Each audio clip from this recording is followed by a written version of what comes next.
Olá a todos, o canal Palavra de Vida apresenta coleção de estudos bíblicos Firme Fundamento, Soteriologia, é a parte 3 do nosso estudo. Índice do estudo, item 1, Introdução, item 2, a doutrina bíblica da adoção, item 3, quadro resumo do estudo. Item 1, Introdução. No estudo de hoje vamos aprender a respeito da adoção divina. Erroneamente, muitas pessoas consideram que todos nós somos filhos de Deus. No entanto, se examinarmos atentamente as Escrituras, chegaremos à conclusão de que não é bem assim. Para podermos assumir a posição de filho adotivo de Deus, nós devemos atender a uma única condição. Neste estudo, entenderemos como Deus planejou o processo de adoção, que nos coloca na posição de herdeiros de Deus e co-herdeiros com Cristo. Item 2, doutrina bíblica da adoção. O termo grego traduzido por adoção é huiothesia, que é composto pela palavra huios, que significa filho, e thesis, que significa posição ou lugar. O sentido da palavra é ser colocado em lugar de filho, ou seja, é quando a alguém é dada a posição de filho. No Novo Testamento nós encontramos esse termo nas seguintes referências: Efésios capítulo 2, versículo 5, Romanos capítulo 8, versículos 15 e 23, Romanos capítulo 9, versículo 4, Gálatas capítulo 4, versículo 5 e Efésios capítulo 1, versículo 5. Vamos ler Romanos capítulo 8, versículo 15. Porque não recebestes o espírito de escravidão, para viverdes outra vez atemorizados, mas recebestes o espírito de adoção, baseados no qual clamamos, Abba, Pai. Observação: o termo espírito de adoção é um dos nomes dados ao Espírito Santo. O processo de adoção na época de Paulo. Quando Paulo empregou o termo adoção, estava falando a respeito do que conhecia em relação ao seu processo legal, que era muito comum na Roma antiga. Nesse tempo, uma família de posses poderia resgatar uma criança da escravidão e integrá-la na família. Para isso, ela deveria fazer o seguinte procedimento. Numa cerimônia, o pai adotante comparecia diante de um juiz e de uma testemunha, mantendo o preço da criança numa das mãos e a própria criança na outra. Dizia a criança: "Você quer ser meu filho?" Se a criança respondesse afirmativamente, o homem diria às testemunhas: "Declaro essa criança meu filho, de acordo com a lei romana. Ela foi comprada com este dinheiro." Daquele momento em diante, a criança tornava-se membro legítimo da nova família, tomava o nome do pai da família e tornava-se herdeiro do patrimônio daquela família. Observação: em outras palavras, após ser legitimamente adotado, o filho adotivo passaria a ter os mesmos direitos e obrigações do filho legítimo. Como posso me tornar filho de Deus? A única condição imposta por Deus e que precisa ser atendida para que uma pessoa se torne filho de Deus está em João capítulo 1, versículo 12. Essa passagem diferencia aqueles que são filhos de Deus daqueles que não são filhos de Deus. Cada um de nós precisa receber o Senhor Jesus em nossas vidas como nosso único Senhor e suficiente Salvador. Aquele que o recebe em sua vida torna-se filho de Deus por adoção. Condição única para a adoção divina. Conforme dito, encontra-se no Evangelho de João, capítulo 1, versículo 12. Está escrito assim: Mas a todos quantos o receberam, deu-lhes o poder de serem feitos filhos de Deus, a saber, aos que creem no seu nome. E reforçando essa doutrina bíblica da adoção, Paulo nos ensina em Gálatas 3:26, pois todos vós sois filhos de Deus mediante a fé em Cristo Jesus. Referências bíblicas que falam sobre a adoção. Letra A, 1 João capítulo 3, versículo 1. Letra B, Evangelho de João, capítulo 1, versículos 12 e 13. Letra C, Romanos, capítulo 8, versículos 15 a 17.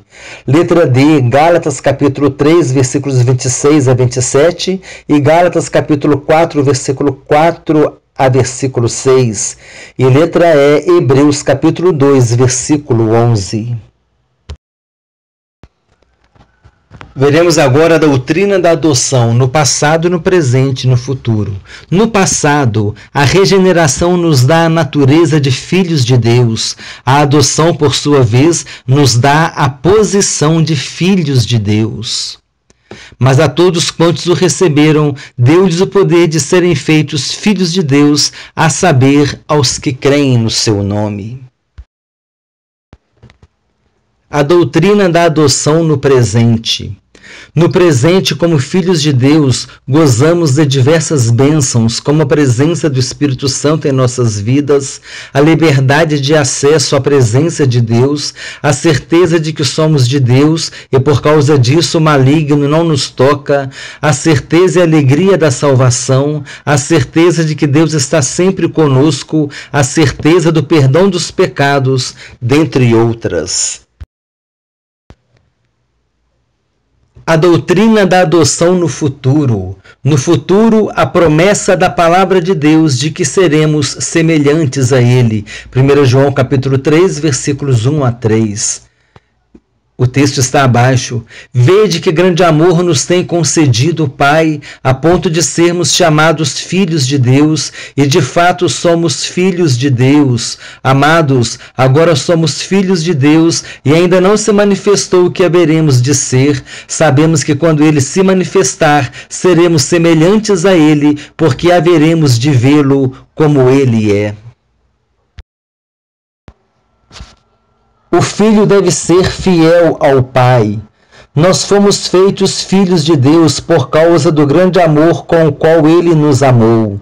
Porque somos filhos de Deus e temos a natureza de Deus, devemos viver uma vida de fidelidade a Ele. A nossa fidelidade e obediência demonstrarão o nosso verdadeiro amor por Deus. Jesus disse: se me amais, guardareis os meus mandamentos. O único modo de demonstrarmos que amamos a Deus é termos uma vida de obediência à sua palavra. É responsabilidade de todo nascido de novo procurar viver uma vida santa e irrepreensível, fazendo o que é certo aos olhos do Senhor. Nenhum filho deve ter comunhão com aqueles que vivem uma vida de desobediência e rebeldia contra o seu pai. No entanto, devemos conviver com as pessoas, procurando ser o sal da terra e a luz do mundo. Filhos de Deus e irmãos de Cristo. Em Hebreus capítulo 2, versículo 11, está escrito que Jesus não se envergonha de nos chamar irmãos. Deus nos fez filhos e fomos feitos irmãos de Jesus. Agora passamos a pertencer à família de Deus. O autor da nossa salvação trouxe muitos filhos para a presença do Pai. Pois tanto o que santifica como os que são santificados, todos vêm de um só. Por isso é que ele não se envergonha de lhes chamar irmãos. Hebreus capítulo 2, versículo 11.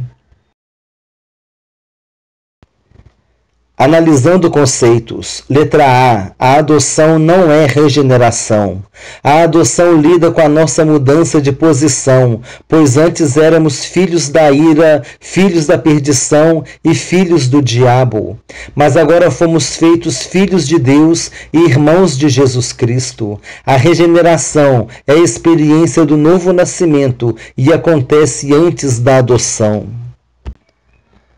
Letra B, a adoção não é justificação. Justificação é a mudança de nosso estado, pois antes nós estávamos condenados e agora nós somos livres, pois recebemos o perdão e a reconciliação com Deus. A justificação acontece depois da regeneração, que é o novo nascimento. Letra C, a adoção não é santificação. Santificação é a mudança da natureza, pois anteriormente éramos impuros e agora somos santos. Observação: a palavra santo significa separado, ou seja, viver em santificação significa viver separado de tudo aquilo que nos tira da presença de Deus. Viver em santificação é procurar viver de acordo com a vontade de Deus, em obediência à sua palavra. Resumindo, regeneração é a mudança da natureza, do velho homem para o novo homem, do homem natural para o homem espiritual. É quando o homem tem experiência de salvação com o Senhor Jesus Cristo, quando ele tem experiência do novo nascimento, quando ele recebe Jesus em sua vida. Então agora ele é um novo homem, uma nova criatura, ele é nascido de novo, e a partir da regeneração ele vai vivenciar na vida dele a adoção, a justificação e a santificação. Então o homem regenerado, ele vai vivenciar a adoção. O que é a adoção? É a mudança de posição de filho do diabo para filho de Deus. A justificação, mudança de condição, de condenados para não condenados, e santificação, mudança de comportamento. Agora nos preocupamos em fazer a vontade de Deus. Esclarecendo conceitos, nós vamos falar sobre o homem natural, o homem carnal e o homem espiritual. Esse assunto está na primeira epístola de Coríntios, capítulo 2, 14 a capítulo 3, 4. O apóstolo Paulo escreveu aos Coríntios. É importante nós fazermos a leitura desse texto para melhor compreensão desse e dos próximos slides. Ora, o homem natural não aceita as coisas do Espírito de Deus, porque lhes são loucura, e não pode entendê-las, porque elas se discernem espiritualmente. Porém, o homem espiritual julga todas as coisas, mas ele mesmo não é julgado por ninguém. Pois quem conheceu a mente do Senhor que o possa instruir? Nós, porém, temos a mente de Cristo. Eu, porém, irmãos, não vos pude falar como a espirituais, e sim como a carnais, como a crianças em Cristo. Leite vos dei a beber, não vos dei alimento sólido, porque ainda não podíeis suportá-lo, nem ainda agora podeis, porque ainda sois carnais. Porquanto, havendo entre vós ciúmes e contendas, não é assim que sois carnais e andais segundo o homem? Quando, pois, alguém diz, eu sou de Paulo, e outro, eu de Apolo, não é evidente que andais segundo os homens? Baseado nesse texto, nós vamos ler letra A, homem natural. O homem natural é aquele que não teve a experiência do novo nascimento. Em outras palavras, ele não teve a experiência da salvação em Jesus Cristo. O homem natural não consegue entender as coisas de Deus porque elas são entendidas espiritualmente. Ele está espiritualmente morto e assim insensível a tudo aquilo que for de natureza espiritual. Letra B, homem carnal. O homem carnal teve a experiência da salvação em Jesus Cristo. Ele é comparado a crianças espirituais. É considerado menino na fé, sem demonstrar crescimento espiritual. Ele não suporta alimento sólido, suporta somente o leite espiritual. Os cristãos em Corinto estavam praticando meninices espirituais, como contendas e ciúmes, havendo divisão entre eles. O homem carnal preocupa-se mais com as coisas da terra do que com as coisas do alto. Letra C, homem espiritual. O homem espiritual teve a experiência do novo nascimento. Ele se alimenta de alimento sólido, tem discernimento e entende as coisas de Deus porque ele tem a mente de Cristo. Preocupa-se com as coisas do alto, em como servir a Deus da melhor maneira possível. Item 3, quadro resumo do estudo. Vamos ver agora um resumo de tudo aquilo que nós abordamos no estudo de hoje. Nós começamos com a introdução, falamos sobre a doutrina da adoção. Depois nós desenvolvemos o assunto doutrina bíblica da adoção, o processo de adoção na época de Paulo, a condição única para a adoção divina, que é João capítulo 1, versículo 12. Referências bíblicas que falam sobre a adoção. São algumas referências bíblicas, há outras, mas essas referências foram apenas para ilustrar o estudo. A doutrina da adoção no passado, a doutrina da adoção no presente, a doutrina da adoção no futuro. O filho deve ser fiel ao pai. Continuação do quadro resumo. Nós fizemos considerações sobre esse tema, filhos de Deus e irmãos de Cristo. Nós fizemos uma análise dos conceitos, analisando conceitos, adoção e regeneração, adoção e justificação, adoção e santificação, fizemos esclarecimentos e depois trouxemos um resumo, resumindo que a adoção é a mudança de posição. Antes éramos filhos do diabo, agora nós somos filhos de Deus. Regeneração, mudança de natureza. Antes nós éramos homens naturais, nós éramos o velho homem, agora nós somos o novo homem, agora nós somos homens espirituais, nós somos nascidos de novo. Justificação, mudança de condição. Antes nós éramos condenados, estávamos condenados por causa dos nossos pecados e delitos, mas agora nós somos justificados mediante a fé em Jesus Cristo, ou seja, agora não há mais condenação para nós. Então essa mudança de condição, antes éramos condenados, agora nós não somos mais condenados. E a santificação, mudança do comportamento. Antes nós vivíamos uma vida sem se preocupar em agradar a Deus. Agora o homem espiritual, ele quer viver uma vida fazendo a vontade de Deus, agradando a Deus. Ele mudou o comportamento dele. E embaixo nós esclarecemos também esses conceitos do homem natural, o homem carnal e o homem espiritual. O canal Palavra de Vida encerra assim a parte 3 do estudo bíblico Soteriologia. Mas antes de encerrar, nós vamos ler os seguintes versículos para a nossa meditação.